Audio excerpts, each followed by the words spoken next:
Okay, this is U.S. Savings Bonds 102. Now we just saw that over the course of the last years, I did this actually myself. This is a real scenario. I actually lost $11.08 on my parents' money that they gave me a gift of a savings bond. And over the course of the last 8 years, my net value from the $500 was $489. And honestly, that's a normal return. What would I invest in if I'm not going to invest in something as safe and secure as savings bond, and I still want to invest, conservatively? I want to invest securely. Well, there's some things that you can just, invest in and not be scared of at all. And 2 or 3 of the things that I can think of are things like bullion coins. Okay, this is the American Eagle. This is actually a bullion coin. It's manufactured by the U.S. government. There's 38 different governments around the world that actually manufacture bullion coins, and they have a very safe and secure, and as gold and silver increases in value, so the value of your bullion coins will increase. Now, my question is this: if you wanted something that's going to be to increase a little faster, a little more rapidly, still be safe and secure, what else could you invest in? And my answer is, you can't invest in collectibles, because collectibles aren't an investment per se. And I have to give you this disclaimer right off the bat, because this isn't necessarily an investment, but the asset increase, I'll state it that way, the asset increase under my actual numbers. I actually went out to eBay and I did a spreadsheet, because when I was first getting into this business, I wanted to know for sure that this was a real asset that could increase in value, and it may not increase in value. I can't tell you for sure, but I'm telling you historically. I went to eBay, I did my own spreadsheet, and you should do your own. Don't take my word for it.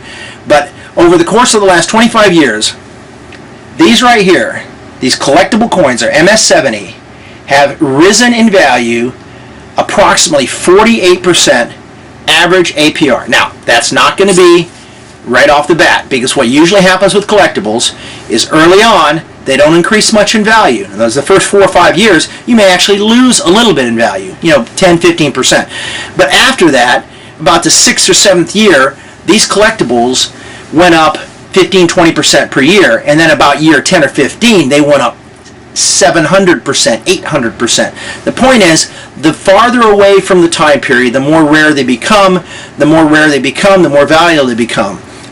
they become. I'm lost talk. Got a cold and I apologize, but the point is, MS-70 collectible assets increase in value, and over the last 25 years, they actually have increased an average of about 48% per year. Now, that's not compounded, that's an average increase of value. I'm not guaranteeing that. I'm not saying it's an investment. I'm not saying anything of the sort. What I'm telling you is, do your own research. If you want to have a negative 11%, put your money in stocks and bonds.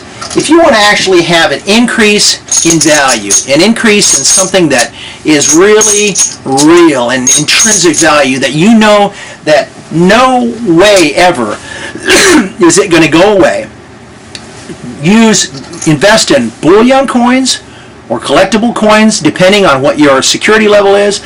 But those collectible coins are just incredibly valuable, and they have done nothing over the last 25 years but go up, up, up in value.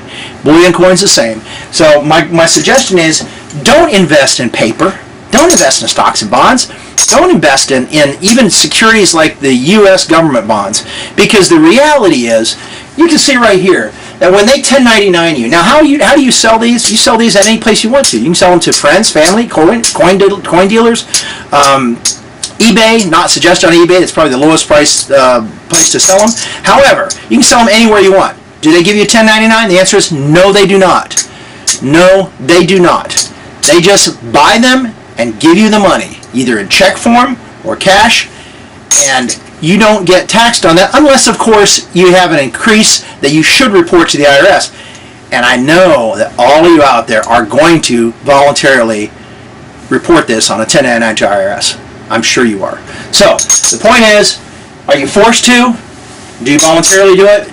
Your choice. Lose money, make money. Take your pick.